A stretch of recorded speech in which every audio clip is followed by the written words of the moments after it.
Hey, what up, guys? It's me again, and welcome to the This Is My Moment podcast. I'm your host, Patrick Mitchell. Here at This Is My Moment, we love to have a good time. We love smiling, and we just loving life. Let's go get it. There ain't no stopping it. This is my moment. Join the movement. We bringing people together, bringing positivity, making changes for the better. Today, I got a guy with me that I was talking to already. We already started smiling, so I know we finna have a good time. A motivational speaker, man. He got accolades, and I'm reviewing and I'm looking, and I can't wait to hear what the guy got to say. Introduce yourself to the family. Hey, everyone. My name is Brent Webb. I am a mind power expert, and I was born, I always tell the story. I was a chubby little kid from Ohio. Yeah. Full of anxiety. I mean, every night went to sleep with it. Every day woke up with it, you know. And I've always been fascinated with the mind, even as a kid. It just fascinated me how some people seem to succeed and some people seem to fail. And there was no rhyme or reason. Some people could be from a great background. Some people could be from it's something to do with the mind. So it's always fascinated me. So I kind of made it my life's work. I met Don Rickles, the comedian, when I was 18. Yeah. And I went on the road opening for him. And then I got paid to go around the world and learn about the mind. So for the last 20 years, that's what I've done. I've taught people how you can use your mind power to change your life. Brother, I can't wait because I got anxiety and a lot of people don't know it. And I'm going to touch on it, see what you think, see what you tell me. So I'm looking at you right now. I'm doing my research right now. I'm like, man, this cat got some of the stuff that I want to talk to him about. Like he going to charge me at the end of the session. And one thing that I saw that stood out to me, it was quiet in the mind. And this is not, we ain't started asking questions. This is just the first thing that popped out because once this thing get to racing, bro, this the Kentucky Derby up there. So when it comes down just to quiet in the mind, man, how you navigate through that, man? What are you doing? What are you telling people? Well, here's the thing. First of all, people don't understand what the voice in your head is. They realize there's a voice talking in your head, but they don't understand what that voice is. Most of the time, that voice, I call it the bitchy roommate. You're stuck with this roommate. You can't get away from them. They're always putting you down, telling you off, telling you how bad you did stuff in the past, and how horrible the future's going to be. Yeah. But what that voice is, it's the voice of your conditioned past. In other words, when you're looking at reality, whatever you're seeing, your mind is going back and trying to find something similar. Yeah. So it's saying, okay, that's why you can be walking down the street and maybe you see somebody walking towards you that looks like the uncle that abused you when you were a kid. The person next to you, no reaction. You, stomach filled with, anxiety, knot in the stomach, because immediately the emotion comes back, and when the thought floods back with all that feeling, and you experience it again, because the mind doesn't know. This is fascinating and true. Does not know if you are doing something or just thinking about doing something. Everything in your mind fires the same way. So to your mind, even if you're just thinking about doing it, you're doing it because you're getting the same stress, the same feelings. So awareness is really the key to all of it, because as soon as you are aware, that voice is talking, that voice is not you. You're kind of the awareness behind the voice. You recognize the voice talking, but it's not you. We think that's us talking and telling us things. It's not. So when you realize that and you can disconnect, there are two kind of thoughts. There's the thoughts that pop in your head. You're driving down the road and all of a sudden you're thinking about the birthday party when you were 4 years old and you spilled cake all over yourself for no reason. Yeah. So there's those thoughts. And then there's the thoughts you purposely think, like you're trying to find some information from your past. So you're making your mind work. But those are the only two ways. Most of the time, 80% of the time, it's that automated voice talking in your head. It's not, it's not you. It's just that voice of the past.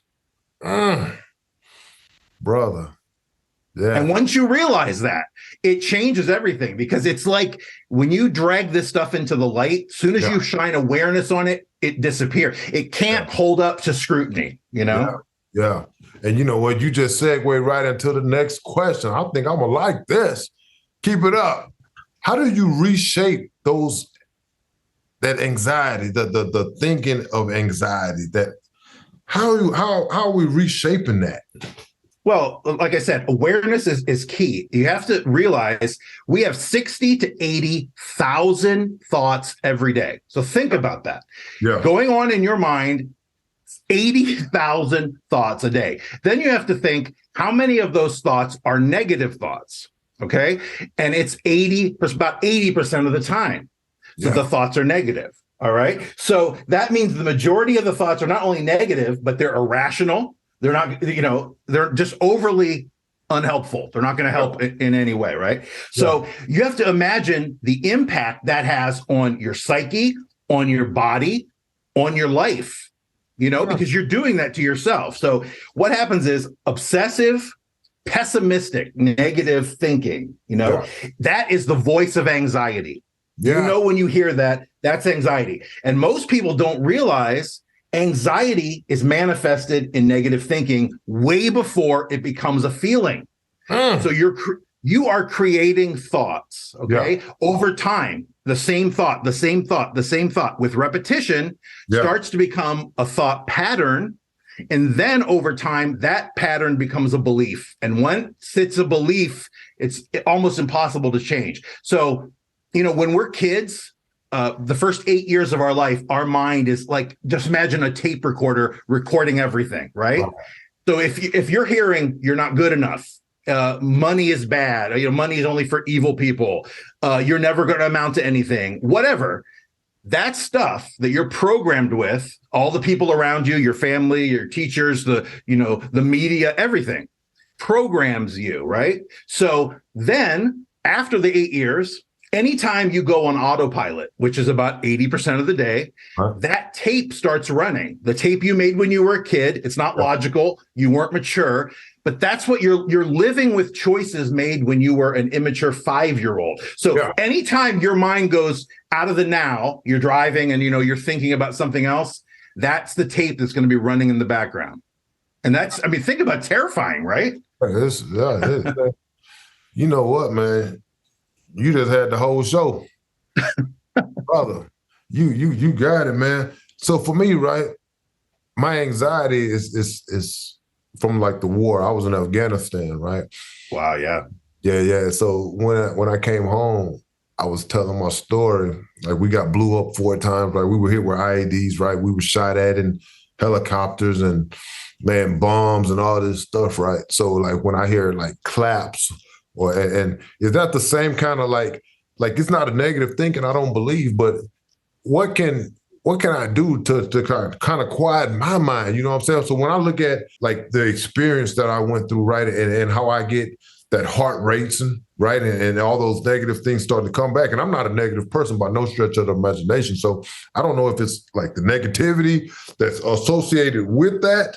But when people go through like traumatic things, like life-changing situations, and they have this anxiety, and it's no rhyme or reason why it's brought on, right? You can just be sitting here and someone clap their hands or a firecracker or something like that, and you're like, oh man, what can we do, to like settle that down, man, to quiet them emotions?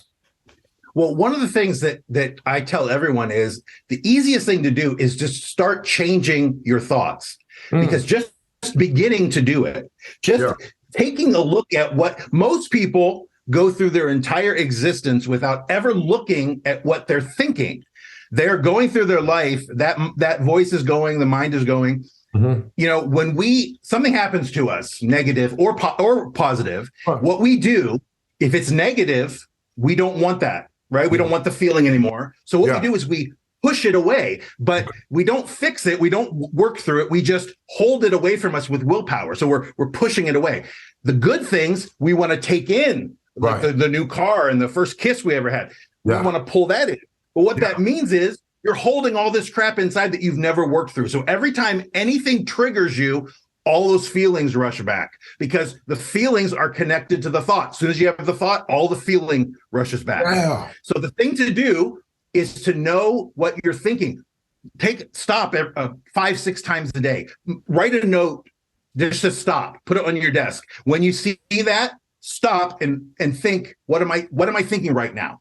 Because you'll blow yourself away when you realize the voice that's running up there is saying negative crap almost all the time. You're not good enough. You're never going to do this. This is so horrible. You were bad in the past. You're going to be bad in the future. I mean, it's that. But once you bring awareness to it, what happens is you start to put a gap in your mind stream. So in other words, something happens, and instead of getting sucked into it and reacting and fighting, it gives you time.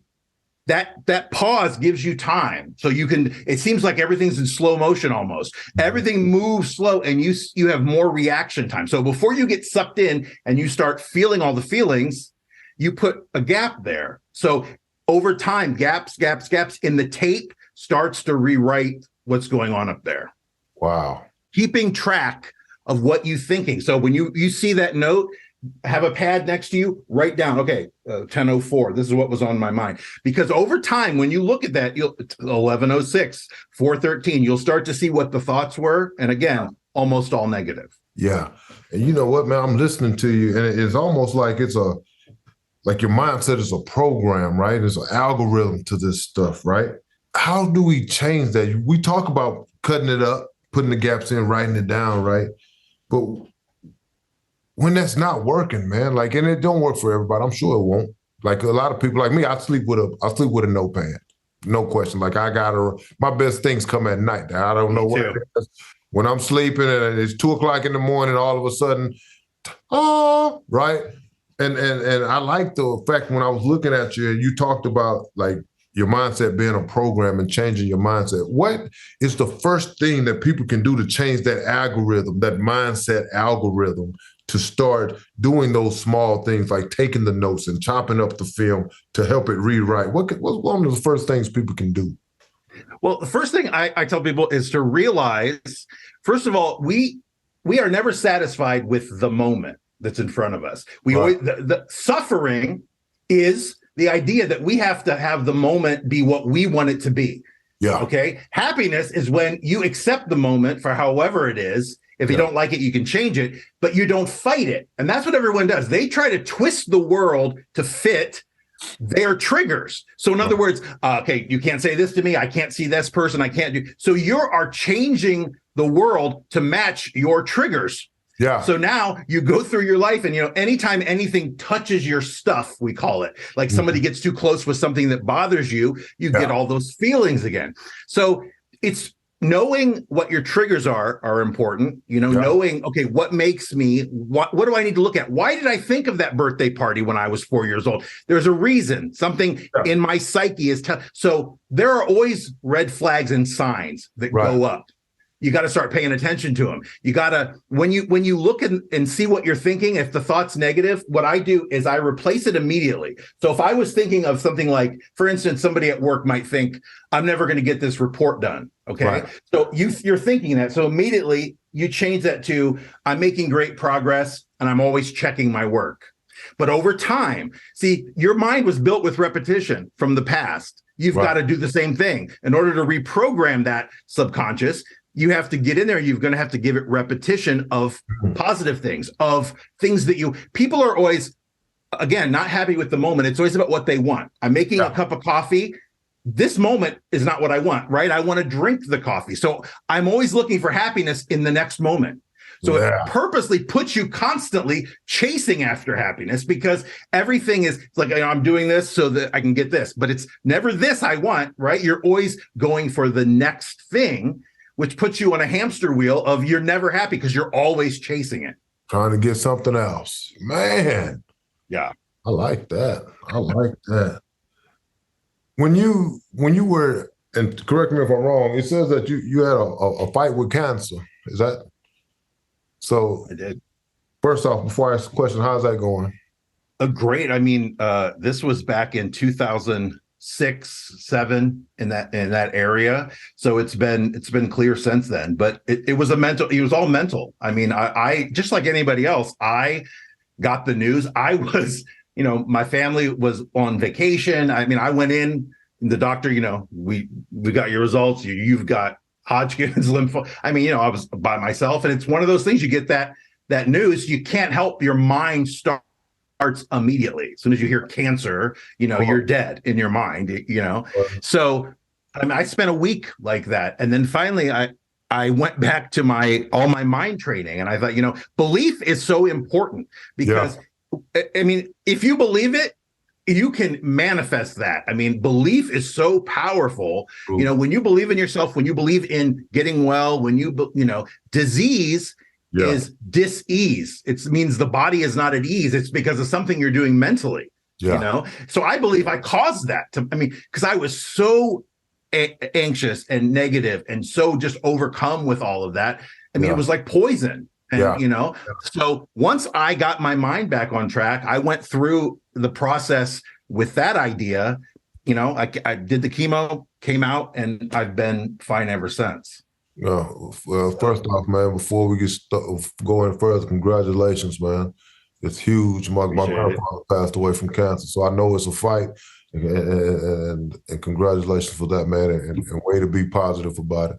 Let me ask you this, though, man. When you were down, and you couldn't change your mind, what motivated you to keep going? You know what I'm saying? Like, you say you changed your mind, but it had to be a point where you said, you know what? I can either lose it or I can win it.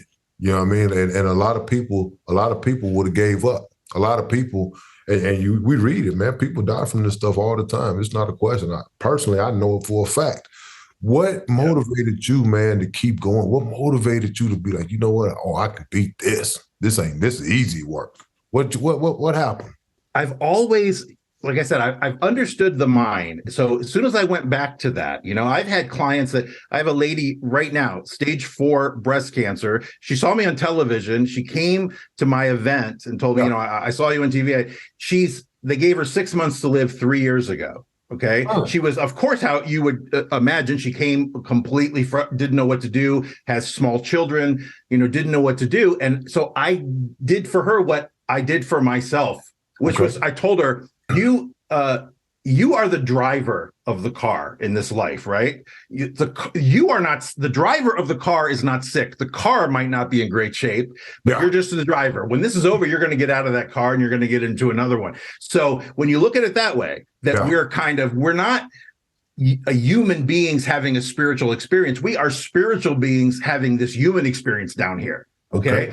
We're all connected to each other. People don't get that either, where they think we're all separate, black, white, gay, straight, man, woman. It's all BS. We are one collective, but they want to keep us like we're all separate and fighting against each other. Yeah. So this idea that we have this, let me show you something. We have this. Now, we didn't set up anything before, right? You don't know anything that I'm going to do, correct? Nope. Okay. We're wide open. Let me try this. I'm going to think of a 2-digit number. I'm just going to think of it. Okay. Okay. I want you to see in your mind a 2-digit number. Okay. What number what's the first digit? 1. Why did you think of 1? I don't know. What's the second digit? 7. 17. That's amazing. I mean, look at this. That is possible because we're all connected to each other. Mind reading, that sort of thing, everyone thinks is so impossible. You got it right. Yeah. 17. When you click into that, the whole world opens up for you. I don't know how you did that. That's solid. And you know what's funny, right? And I was like, oh, you said I don't know what 17 is, man, but I was like, 17. And it just pops in, right? Yeah. Yeah. Dig that. I'm gonna have to come to a show. Yeah. I'm getting back out there again. You gotta come out. Sir, yes, sir. So we talked a little bit about this, and this is not on the list, man. We talked about COVID and getting back out there, man. How's it feel, man? Like after having that break where we couldn't go out and see people, man, and motivate people, everything had to be like this. How's it feel, man, getting back out there and doing your thing? How's it feel? I mean, it feels great. I've been doing it for 25 years. So when everything started, my calendar is packed. It always has been, So when I start seeing, oh God, this show canceled. And I mean, my whole calendar dropped out. So for 2 years, year and a half, I was luckily operating online. So I was still helping people because this is a great tool. This idea, I'm thinking back when I was a kid. If I could, this is like Star Trek stuff. We're talking to each other on video screens. It's like the Enterprise. And people don't take advantage of this amazing tool. I mean, you can connect with somebody in their house across the world. Yeah. So I could never get to all these people. I mean, even if I packed every show, I'd never be able to have the connection I can have one-on-one. So I've enjoyed that, and I still do a lot of it, but it's incredible to get back on stage again. That's for sure. Good, man. And I'm going to tell you what, if you're doing what you just did to me in front of people, brother, you're getting it. You're getting it. Yeah. We talked about pattern earlier, right? You talked about pattern, doing it and staying with you. Do you think that people tend to keep patterns around longer that holds them back? You know what I mean? Like for me, like for years, right? I never told my dad that I loved him because of the things that were in my past, right? The things that were, it just stayed with me. So every time I had that feeling, it was that anxious, nervous, didn't want to deal with it, didn't want to talk about it. And it was that pattern. And the moment that I broke that pattern, I was able to have that tough conversation with my dad. And once we did, we released that anxiety and that fear of conversation, right? That tough conversation, it was better. How much do you believe that the pattern of negativity holds us back from being great? I mean, 98%. I mean, it's that's it. Fear is the biggest dream killer in life because fear, everything that's good is on the other side of it. But we're always, we are programmed, because we have the most amazing supercomputer ever invented between our ears, and we're using it for a calculator. We don't know how to operate this thing. It's like they give you the most amazing computer, but there's no manual.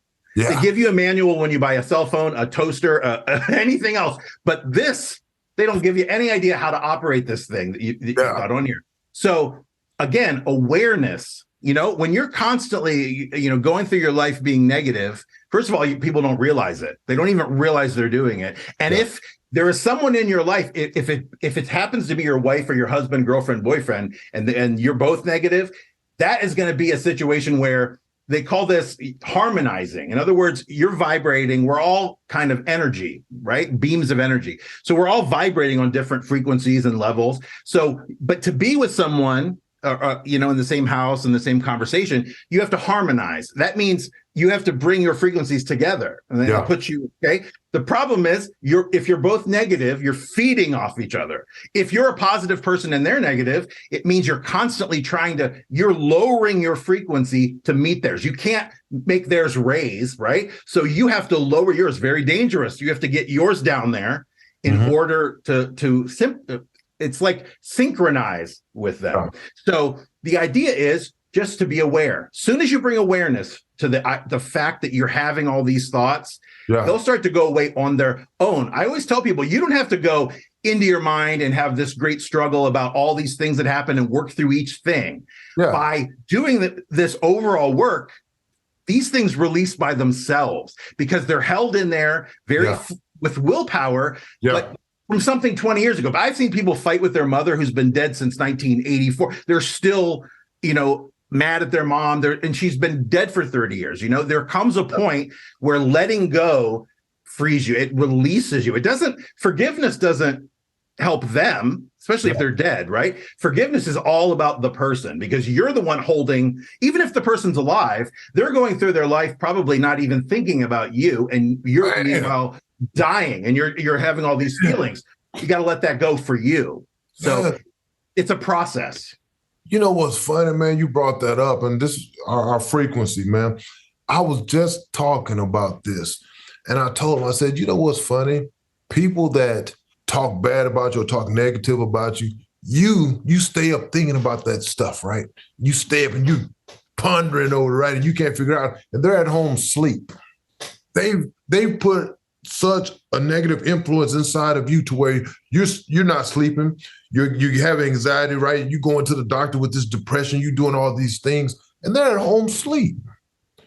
And I just had this conversation, and I'm like, why do we let ourselves get so caught up in that negative aspect of what other people are bringing in to where it starts affecting us physically and mentally and spiritually. And I still don't have a good answer because it's human nature. Like, it's human nature to let people like sit on your goodness, if you don't understand what I'm talking about. And when they leave, you still have that pressure where they were sitting. But they at the house and they having a good time. They ain't thinking not twice about it. And I'm over here, my whole weekday ruined. You know what I mean? Like, I don't understand it, brother. What's the math behind that?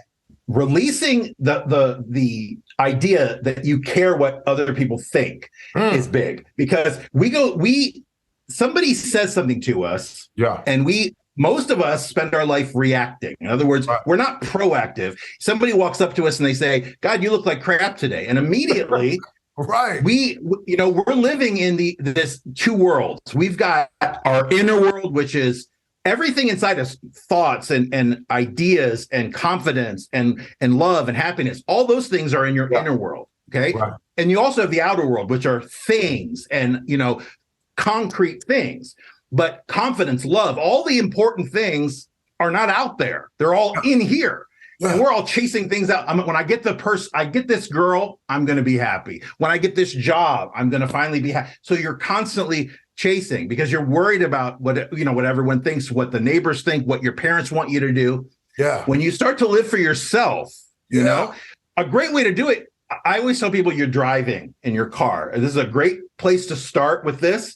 Okay. The guy in front of you is driving slow and he's really POing you. Now, normally we'd be back there is exactly what you're saying. We're back there yelling and arguing, and this guy is up there driving completely oblivious to the fact that we're cussing him out and flipping him off. Yeah. So those are the first things you can let go of, is the idea you realize this guy can't hear me. This is doing nothing for my psyche, my body, my life.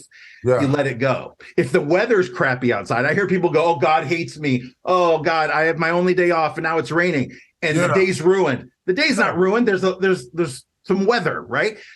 Those are easy things to get rid of. The idea that the weather has to be the way you like it. The idea that somebody's driving bad. And those are the ways you start. Because every time you release something, you get that willpower back. What people don't realize, you have life force energy, and you have say a cup full, whatever, and that is spent every day. So every time you get some back, you're able to take it, add it to what you have, and focus it where it matters. That's what successful people do.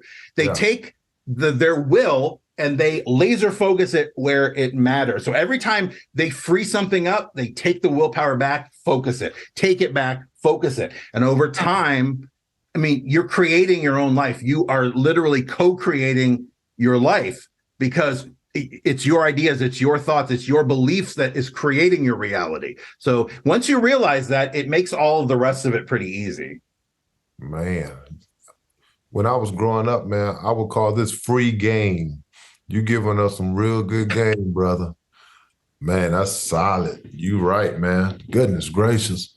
It's just important. It's so important, especially now, because everybody, especially during COVID too, but there's this worldwide panic. Our stress levels are through the roof. The politics, the media, everyone is trying to pit everyone against everyone else because it's a money game.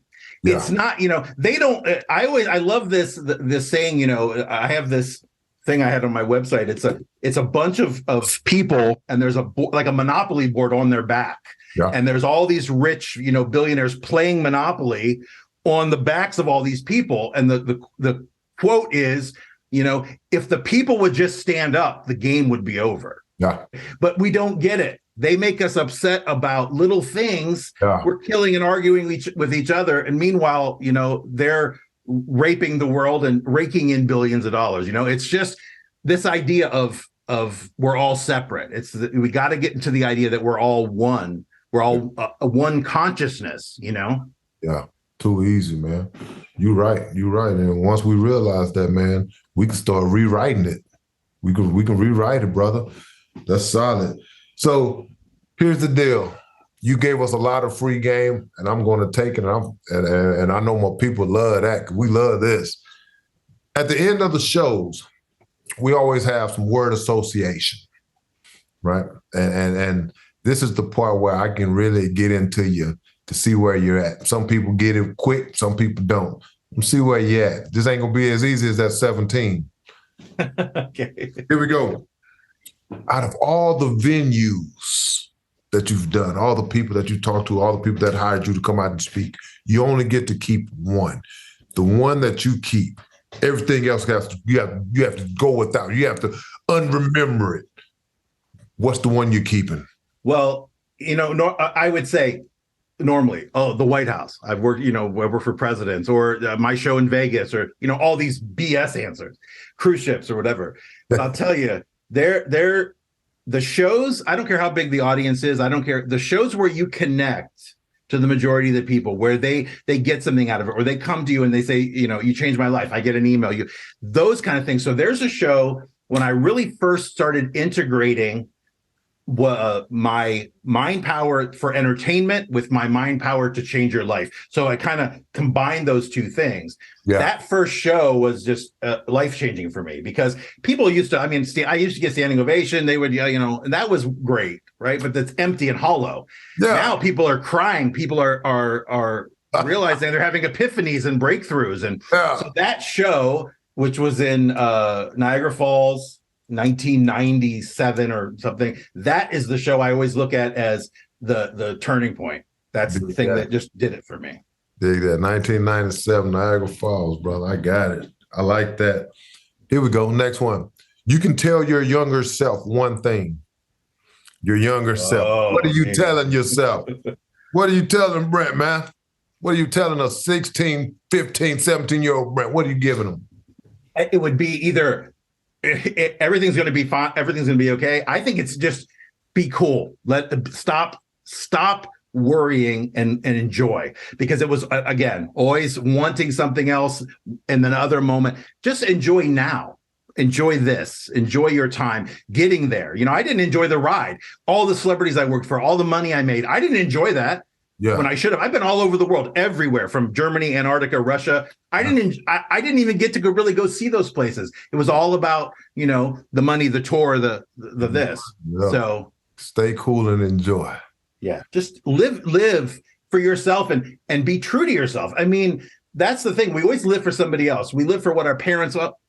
My dad wanted me to be a lawyer because I argued so well, right? And I spent years, going to do that. And then there finally comes that point where you realize you're living for you. You can't live for the neighbors, the parents, the boyfriend, the girlfriend. It's got to be you. Live for you. Too easy. Here we go. I give you this phrase, right? This is my moment. What's the first thing that comes to your mind? This is my moment. I think this is my moment is powerful, because that is all there is this moment. People don't get that either. And the access point to making any change in your life is right now. The thing is, there is no past, there is no future. The past, when it happened, it was the present, right? Yeah. And when the future there is no future either. When that event happens, it will be happening in the present. So if you get rid of the idea that whatever happened to you, you let go of in the past, whatever you're afraid of in the future, forget about it. How are you feeling right now? I don't care what you got to do tomorrow. I don't care what you got to do next week. I don't care when your surgery is. How do you feel right now? Because if you're good now, you're fine, because now is all there is. You're washing the dishes. I don't care if you have 50 dishes. All that matters is the dish you're washing right now, the dish you are washing at that moment. Don't look at, I've got 50 dishes to do. Look at, I'm doing one dish. That's how you do it. You take it in the moment, not, worrying about past or future. And because that was a great line. That's all you, buddy, because that line is perfect, because now is all there is. So yes, sir. Yes, sir. Brother, we done. Well, listen, I got for your viewers, listeners, viewers. We do both. Okay. One of the things, I have a book I wrote, 5 Steps to the Perfect Mindset. Okay. That gives you the 5 things you need to know from, acknowledging where you are, which is big, because a lot of people, they don't want to know where they really are, so acknowledging where you are, and then to start changing your mindset. So I'm giving away free copies to your listeners. If you go to my website, successsecrets.net, And there's nothing to buy there. It's just a download of the book. But it really is, it'll help people because it'll get you started. That's the thing. Nobody knows where to start. This is the starting point. Actually, shoot, I'm going to get it out. You got me intrigued, brother. So as soon as we leave, I'm finna go download it and check it out. So awesome. Thank you, Brent, man. It was a pleasure. And I don't know if you do shows in Texas, man, but if you ever do, I'm going to try to make one. You got one person in the audience that you're going to know personally. For sure. I'll let you know. Get you some tickets. Hey, guys, Brent said it, man. Sometimes you got to understand you got to live for yourself, period. Don't worry about what your neighbors think. Don't worry if your parents want you to be a lawyer or a doctor. Do what's in your heart. Do what's best for you. Be in the moment because all we got is the moment. There it is. Go get it. There ain't no stopping it. This is my moment. Join the movement. We bringing people together, bringing positivity, making changes for the better.